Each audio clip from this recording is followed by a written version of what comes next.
Assalamualaikum dan selamat sejahtera. Hari ini kita nak buka kotak Asus A507M.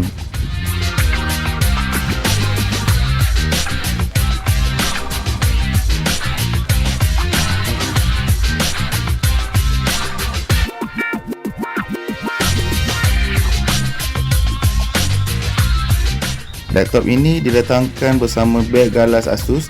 Beg ini biasa dapat bersama dengan laptop Asus yang lain.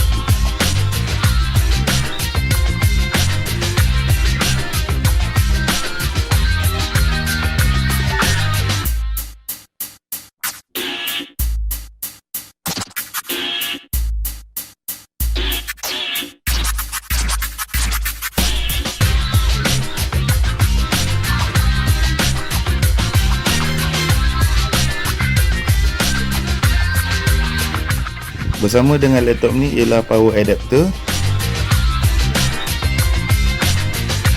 user manual dan quick guide. Tiada CD driver disertakan. Ini sama seperti laptop Asus yang ada sekarang.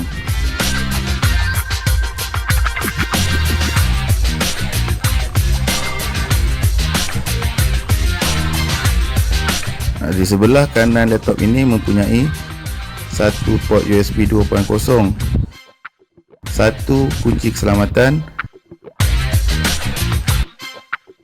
Di sebelah kiri pula terdapat satu port combo audio jack 3.5mm, satu port HDMI, satu micro SD card reader, grill angin keluar masuk, lampu petunjuk, satu port USB 3.0, satu port USB 2.0 dan power input jack. Laptop ini tidak mempunyai optical drive.